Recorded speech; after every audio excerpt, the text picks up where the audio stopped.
For generations, this land has known peace. Villages rest quietly beneath the mountains. Rivers flow untouched, and forests stretch as far as the eye can see. Life, for most, is simple and safe. But this peace is not by chance. Amongst the darkest of nights, demon slayers have stood guard, silent protectors who give their lives to hold back the darkness. Their blades never rest. Their watch never ends. For centuries, this balance held. The demons kept to the dark. The people lived in the light. But something changed on one fateful night. A large, cross-like structure ruptured the ground, causing mass destruction to this once peaceful region. The balance was broken. Strange disappearances began to occur. Entire towns gone overnight, and whispers, rumors of new, deer-like creatures which roam the land which were fittingly dubbed Wendigos. Soon after the appearance of these beasts, the powers which made the slayers strong, breathing styles suddenly disappeared, as well as the demons' blood demon arts. For a while, the slayers and demons have been working in a truce to restore this balance, and to return these powers back to them. The mission to achieve this, however, has failed. We follow the rest of this story through the eyes of a young slayer named Kimura.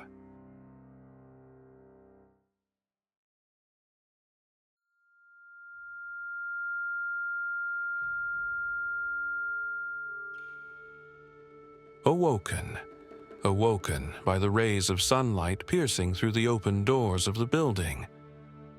One by one, the demon slayers stirred, but strangely, it seemed as though they all awoke at once. Stranger still, each of them appeared to have shared the same dream. Confusion quickly gave way to shock when they were informed. They had been asleep for 3 months, and in that time, all of the pillars had gone missing. Not long after, a figure arrived at the Kakushi base, a presence that caused the atmosphere to shift entirely. It was none other than the Oyakata. Despite the moment's wait, the Slayers struggled to form their now routine 3x3 formation, a habit that had taken hold over time. After a few seconds of fumbling, they managed to get into place. The Oyakata stood before them and delivered the truth. The mission to the other side had failed. The silence was broken by a few murmurs until one slayer spoke too boldly, drawing the Oyakata's gaze. He was brought to the front and scolded publicly, made an example in front of all the others. Then, the Oyakata declared, "From this point forward, the Demon Slayer Corps will not accept failure." There was no denying it now. The Corps was at a serious disadvantage, but the next revelation was something no one in the room expected. The Blood Lotus has been wiped out. Shock rippled through the Slayers. Whispers followed quickly. Rumors that the Blood Lotus weren't dead at all, that they had simply vanished, still alive somewhere within the region. Quiet speculation turned to unrest. With the pillars still missing, the positions of the Hashira are now open, a rare and massive opportunity for the current generation of Slayers. But no one yet knows how one is chosen. Then came one final announcement, perhaps the most important of all. The stone pillar, before going missing, left behind a book, a record of secret techniques known as the breathless arts. With the traditional breathing styles now lost or unusable, the Slayers have begun to develop their own form of combat, using the same principles as breathing styles, but stripped of their elemental imbuement. Pure technique, raw and unfiltered. The meeting concluded, and the Slayers were dismissed. Now, Kimura finds himself free to act as he wishes within the region. but talk has begun to spread among the others about the Lotus Base and a knowledge book stolen from the library during the mission. That book contains the secrets of the rotating slash, and many believe the Blood Lotus took it while the core was distracted. And so, with vengeance in their hearts, the Slayers begin to move, to reclaim what was stolen, and uncover the truth about what really happened in their absence. After setting out, the Slayers arrived at Aratushiki Village, a quiet settlement nestled within the dense stretch of bamboo forest, not far from the Slayers' base.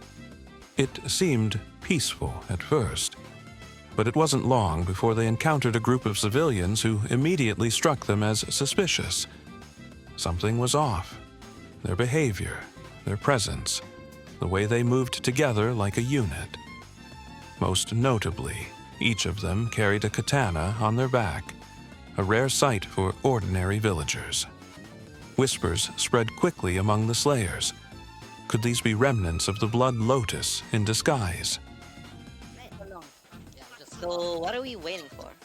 Why are we just Where'd all the captains go?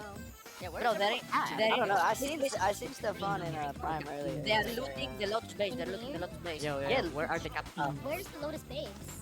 Moon, you cannot be this slow. Like, You wanna go? Do you wanna go? Yeah, let's go. I thought we were gonna go. Yo. We might get zombie though. Like, Yo, turn off our. No, you should not turn off the lanterns. We're gonna lose each other. Oh wait, you're right. Never mind. Don't turn it off. I cannot see you. I literally cannot see you. Ignoring the so-called civilians, the Slayers now carried on their advance to the Lotus region. Whilst we wait for these headless chickens to finally arrive in town, let's take a moment to look back, to understand just who the Warriors of Hate, also known as the Blood Lotus, really are. Once, they were known as the Lotus Samurai, a revered and enigmatic group that stood apart from the Demon Slayer Corps. They were led by a figure known only as the True Lotus, a mysterious being said to share a bond with each member of the group. Whether this connection is one of blood, spirit, or something else entirely remains unknown. There exists a rare phenomenon, the birth of a Lotus-born, an individual born already tethered to the True Lotus. These chosen few are drawn to the Lotus Samurai as if by fate, destined to join their ranks, often without ever understanding why, until it is too late to turn back. But something changed. The white and blue of the Lotus Samurai vanished, replaced by cloaks of black and deep crimson. Their once calm presence became something colder, darker. Their ice-wielding abilities, once shimmering with clarity, now take on a blood-like hue, haunting and unnatural. They are the same, and yet no longer the people they once were. Now, they are called the Warriors of Hate. Beyond this transformation, not much else is known. The Slayers came across an odd person, presumed to be a skinwalker, due to it having no face. It was watching them whilst they were in the Lotus region, and it now only just started to interact with the Slayers, walking off in directions. The Slayers thought it would be a good idea to follow this figure. Guys, there's someone Y'all see coming. that, right? Guys, there's someone Oh, coming. there's someone. yo! It's Yo, a, you're it's starting a, a fight. Hallucination. He doesn't have a face. Everybody, Just attack it. Just attack it. Just Straight up. go. No. Are you like what? Don't attack it. Just no. Kill it. Don't attack Kill it. It's not. Yo, follow it. Follow Maybe it. we need to follow it. Maybe we Kill need. it. Oh. Oh, maybe if we follow it, it's gonna lead us to something.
Suddenly, the sky turned a deep, unnatural red, casting a haunting glow over the region.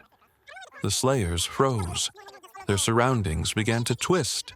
Shadows lengthened, shapes warped, and the peaceful landscape of the Lotus region took on a nightmarish tone.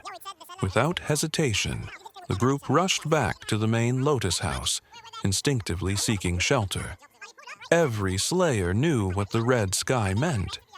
It was one of two things, and neither was good. Either a Wendigo had crossed over, or something far worse, something intelligent, had arrived from the other side. They waited, tense and silent, hidden within the walls of the Lotus house. Then the door creaked open, and standing there was Muzan. There was a weight in his eyes. Something was wrong, terribly wrong. He stepped in and addressed the Slayers with a rare urgency. "The executioner is coming." No sooner had the words left his mouth than the sky above tore open. A portal swirled into existence, and from it descended a figure cloaked in black, its massive red wings slicing through the air. The executioner, unmistakable, terrifying, began its descent toward the bamboo forest. Panic surged through the Slayers. Many turned to retreat deeper into the house, instinctively retreating from what they could never hope to face. But something shifted in the room, a flicker of boldness, of resolve. For the first time in a long while, they had numbers. They weren't alone anymore. And in a moment of shared defiance, the Slayers broke from cover and rushed out, sprinting toward the forest, toward the executioner, believing, even if only for a moment, that together they might be able to bring it down. As they charged through the Lotus region, the distant sound of slashing steel rang out across the wind. The captains, they were already there, engaged in battle. Without hesitation, the Slayers pushed forward, toward the sound and into the heart of the storm. The Slayers arrived at the Green Cross, a familiar landmark now cast under a crimson glow. And there it was, the executioner, towering, winged, and cloaked in blood-red energy, had stood locked in fierce combat with the captains. The clash was intense, even though the Slayers had witnessed something like it once before. It still shook them to their core. Blades moved faster than the eye could track. Sounds of clashing blades rippled through the bamboo, and the air itself seemed to shudder under the force of each impact. They had seen the executioner before.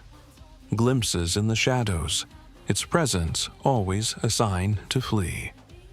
Every time it had appeared in the past, the captains were absent, and the Slayers were given one instruction: hide, never engage, never draw its attention. But now, things were different. The captains were here, facing the executioner head-on, and for the first time, the Slayers had a chance to help, even if only from the fringes. A crow circled overhead, wings slicing through the air before it descended with a message from above: "Stall the executioner until sunrise." Kimura's instincts kicked in. As much as he wanted to join the fray, he knew it would be suicide. The raw power radiating from both sides was overwhelming, and stepping into the fight would only risk getting in the way, or worse, getting someone killed. He decided for himself and quietly said, "Hold back, stay low, and don't interfere." The Slayers seemed to have the same idea. Without a word, they kept their distance, watching from the tree line as the two sides clashed at the heart of the forest. Their mission was clear now: endure. They didn't need to win. They just had to last until morning. The first light of dawn began to break across the treetops, casting long golden beams through the bamboo forest. The night had been long, tense, and unrelenting, but the Slayers endured. As the sun rose higher, a change came over the executioner. Its movements grew sharper, more erratic. It paused mid-air, wings beating with agitation. For the first time, the Slayers saw something they hadn't expected: frustration, as if their efforts, small as they were, had left a mark. Then, without a word, the executioner turned skyward. With a single, powerful beat of its wings, it ascended, vanishing into the swirling red portal from which it came. The sky slowly returned to its natural hue. The nightmare had passed. The Slayers stood in silence, breathless and wide-eyed. They had done it, survived the night, together and without a single casualty. For once, luck and discipline had been on their side. But the sense of victory was short-lived, because the executioner still lived. And now they knew it could return any time, on any mission, with no warning at all. A hunter in the shadows, waiting for the perfect moment to strike and pick the cores off, one by one. For now, they could rest, but they would never let their guard down again. With each passing day, more intelligent, more terrifying beings cross over from the other side. The Demon Slayer Corps finds itself overwhelmed, not just by sheer strength, but by something more dangerous: strategy. These enemies don't act on instinct. They plan, they wait, and they strike where it hurts the most. The days of brute force are over. The battlefield has changed. The only way forward is to grow stronger, stronger than fear, stronger than hatred, strong enough to stand face to face with the unknown and not fall. But strength like that takes time, and time is running out. No one knows when the next cross will appear or what will come through with it. Every mission feels like a gamble. Every moment of peace could be the last. The Slayers now fight in borrowed moments, trying to prepare for threats they can't yet understand. Even now, one of their own, Kimura, edges closer to the rank of captain. Just a few more victories, just a few more missions, and he, alongside other rising Kinoe, could finally take their place among the Corps' elite. But even then, will it be enough? The future remains uncertain. The crosses will return. The executioner still lives, and the other side is always watching. Only time will tell if the Demon Slayer Corps will survive.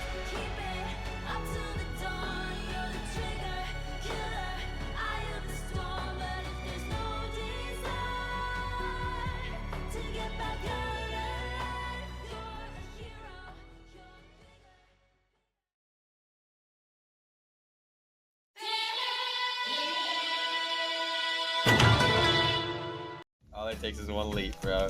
Dude, the amount of times I Why is he holding out to Sana? 500 Oh, yen. 1,000 yen? Oh, hell nah. I don't see no Wendigo. Yeah, let's go. Bro said 5k yen. Bro, I don't even have 5K, bro. This fucking hamster, lock in. What's the server on? It's Yo, not give me one. Yo, I don't even have 5k. I have 3k. 3k. Oh yeah, we just touched a dead body as well. Wait, Stefan, how much yen do you have? Yo, Stefan, can you buy one for me? 13,000. How much is it? I'm on 40k. 5K. I need to eat. I need I'm to on eat- 10k. I got 13k. He I said got it. 40. Yo, I'm broke. I have 3k. 3k. I'll have- Oh my I'll days. have 44k. Okay, that's. I got so much money, bro. I got 13k. Who just went through the wall? Who's that?